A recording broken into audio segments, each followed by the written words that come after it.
song was one of my good friends, John Schaefer, got married, and I kind of thought a cool wedding present would be to make a song for him in his wedding and hand out these little CDs and stuff. So, you know, since there's no one pressuring me to make music, I was kind of looking for excuses to make music. And my friend getting married and having this great story with his wife, which I'll spare you guys today on the radio, but it's a really good story. And yeah, that's recorded and released it and gave it out the wedding, and people tend to like it. Yeah, it sounds pretty good as well. Tell me a little bit about how it all got started. I can imagine, you know, growing up with your dad having instruments around the house. Did you just pick up one and kind of... I mean, there's got to be something like that. I mean, there's got to be, but it was very subconscious. I was a big athlete, but when I started middle school, I joined the orchestra for some reason. And, you know, I wasn't exposed to classical music, but for some reason I think I had one of those computer encyclopedias, and I played the cello sound, and I was like, I like that. I want to learn how to play the cello. And so I played the cello for 6 years, and then... Dad, being a rock and roll guy, was it heartbreaking to have, you know, a guitar? I was surprised. Like I said, there were guitars and basses sitting around the house his whole life, never showed any interest. He got to middle school, he could take an elective. I said, what do you want to take? He said, I think I'd like to play a cello. I about fell off my chair. Yeah, that was my way of rebelling. Yeah, you know, right. that's about as. And you did it for 6 years? Yeah, I did it. I did it all through middle school. I did it for 2 years. I guess it was like 5 to 6 years. I can't remember. My last year was in high school. Over at Lamar, I played cello. I was, you know, a middle chair. I didn't work too hard at it. I just really enjoyed the excuse of playing for an hour. You played Carnegie Hall, though. Right, really? That's great. One of the a funny story that we like to tell is, I guess it was 2002, right? Yeah. I think the Lamar High School Orchestra played Carnegie Hall with some other high schools, and in 1972, almost exactly 30 years before, when I was with Spirit, we headlined Carnegie Hall. That's great. And so you would think the father would be playing classical music and the son rock and roll, but no, it was the other way around. Right. Yeah, no, and then you know, honestly, in high school, my music teacher and my coach my baseball coach kind of made me choose. They're like, you can't keep on missing this stuff or that, and you know, it was unfortunate because I wanted to juggle the two, but so when you put cello or baseball in my hands, I was like, well, sorry, I'm putting the cello down. I can continue this stuff on my own. I can't continue baseball on my own. Sure. So yeah. So now that baseball, you are going to Sweden, yeah, to do some things over there, and it's just kind of for fun almost. I mean, it's very competitive. It's a European tournament called the European Championship. It's held in Amsterdam, and Team Sweden, the country, is flying me over there, and they're hosting me, and I'm going to train with Team Stockholm for a little bit to get my arm in shape. And we start off, our first game's against Russia, and then the schedule goes on from there. It's like Russia, Czech Republic, Holland, Spain, France. And do you have a contract? You'll be there for a couple of years? How does that work? No, it's just a tournament. It's just like it's kind of like the Olympics. Okay. You know, you get together just for these national tournaments. Just kind of like, kind of like the Olympics. You know, you're just kind of a hired gun for the games, and then if we get first place, we qualify for the World Baseball Classic, which is, as you know, this kind of, I think it's every 2 years. It's a kind of a replacement tournament for baseball being taken out of the Olympics. Okay. So it, you know, we get flown to all kind of crazy places if we make that. But, you know, we are Sweden. We're a land of 8 million people, and I think 2,000 baseball players total. So we have to draw the best players from 2,000. I mean, you can do that in a quarter of the Houston area, you know. So it's a small thing over there, but it's great guys. And because it's such not a big deal over there playing baseball, the guys that do play it are really intense and really love it. And so it's kind of refreshing to kind of play with these guys that really, I mean, if anything, they take a social beating from playing baseball. You know, that's not cool. It's not cool to play baseball over there. So it's really cool to hang out with these guys who are so intense about baseball. Very nice. And when do you leave? I leave August 7. Okay. Yeah. And will you do some gigs while you're over there? That's the goal. I don't have any lined up right now, but I'm in contact with a guy who actually, Melissa Nobles, gave me contact information of this guy, and he may or may not hook me up with some things that are short notice. I'm pretty certain I'll get something. Sure. A coffee shop, bar, something. Just gotta work it when you get there. Busking. If not, I've actually busked in Stockholm before, and that was really fun. Cool. Earned some crowns. Christian Staehely live in the Kpft studio playing at 6 o'clock at Vinyl Records in Heights? Yeah. All right, Heights Vinyl. Heights Vinyl on Saturday. Yeah. Very nice. Yeah. What are you gonna play for us next? Gonna play a song. Actually, since we're talking about my dad and everything, there's a song I wrote in college called "Feedback" after the album my dad made with Spirit. It's kind of about realizing that your dad's pretty cool after all.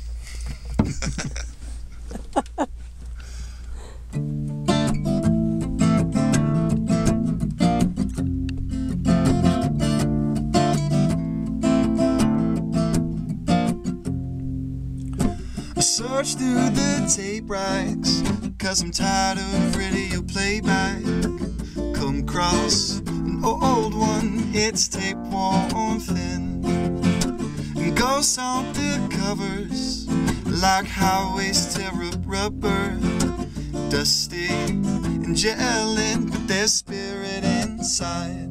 So sit back and relax and listen to feedback.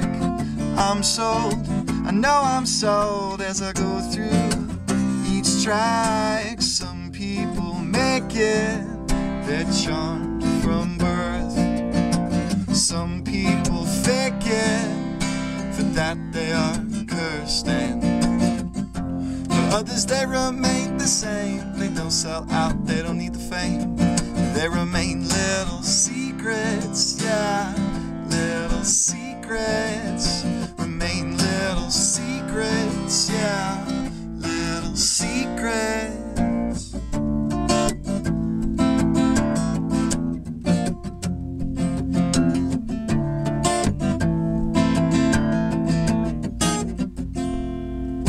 Well, you may have missed out on material things, but you have a history and it's stained in your strings. And all of the scratches that adorn your guitar, all tiny memories of who you are. So sit back and relax and listen to feedback. I'm sold, I know I'm sold as I go through each track. Some people make it, they're charmed from birth. Well, some people fake it, for that they are cursed. And for others they remain the same. They don't sell out, they don't need the fame.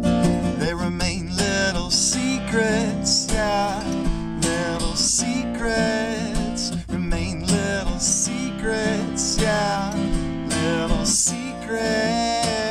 Oh, look what you did. You traveled the world instead. Oh, you'll have no regrets in your head. If that's not skill, I don't know what is. 'Cause some people make it, they're charmed from birth. Well, some people fake it, for that they are cursed. And for others they remain the same. They don't sell out, they don't need the fame. They remain little secrets, yeah, little secrets. Remain little secrets, yeah, little secrets. Remain little secrets, yeah, little secrets.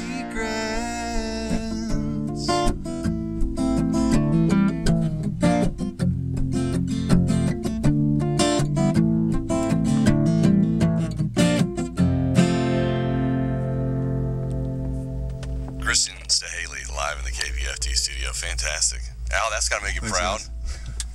It does. Yeah, that's great. Trying to make me tear up here, Rourke. Hey, Kristen, you also play the bass and the ukulele as well. Yeah.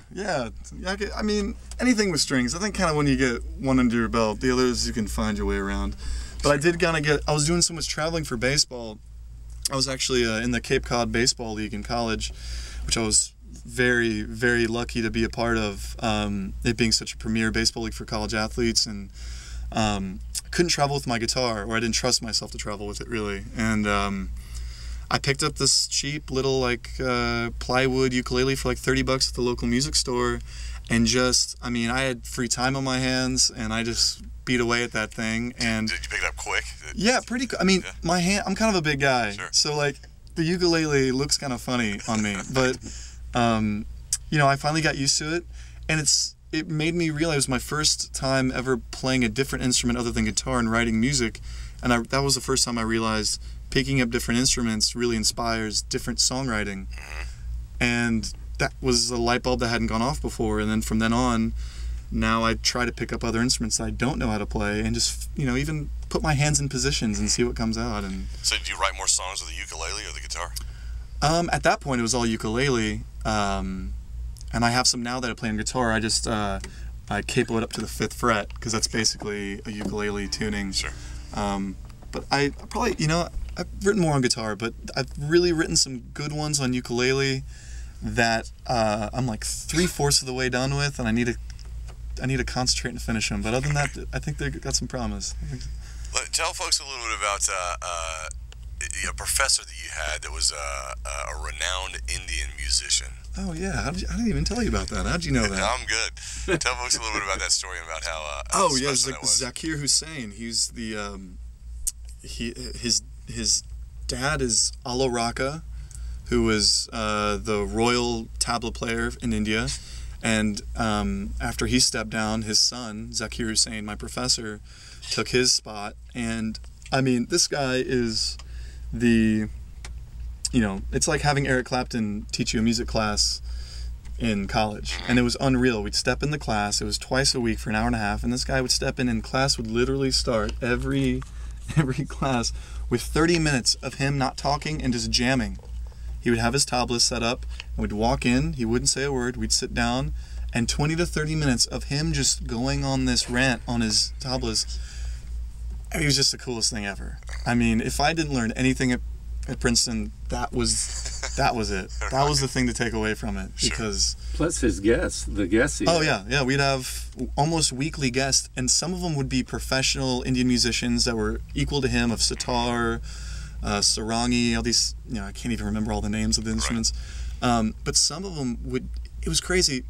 Some of them would be these young Indian guys who would sojourn all the way from India to sit at his feet, and basically in a kind of like a prayer position, pray to him the whole time during class, because they were asking to be his pupil. And that's how you do it. You show up, you get denied. You show up again, you get denied. And you're supposed to get denied, I don't know, like 100. There's an infinite amount of times you could get denied until they finally take you in and become your guru. And these people, these kids just in robes, would come in and not perform with us, just sit there and just be glued to him, because they'd be asking for him to be their guru. And it was just incredible. Interesting experience. And Mickey Hart even came in from Grateful Dead, because they did they did this East versus West percussion thing together, and I don't think he brought his drum kit in, or he may have, I can't remember. There's so many cool things. So like your third album, you think you'll have some Indian influences? Maybe you can. I've already written some stuff, actually. Really? I think indirectly, I went to a Ravi Shankar concert before I even knew Zakir Hussain. I mean, I've always loved Indian music, and actually in high school I remember writing this it was a terrible paper, I didn't know how to write, but one of my papers was on George Harrison and Ravi Shankar, and I was 16 when I wrote that. So it's kind of something that I really love, and I love the modes that they sing in and play in. I would obviously never go 100% full out Indian on you, but I do get, I think, subconscious reference from that. Very nice. Yeah. Cool. We'll look forward to hearing some of that coming out of your music in the years to come. Yeah.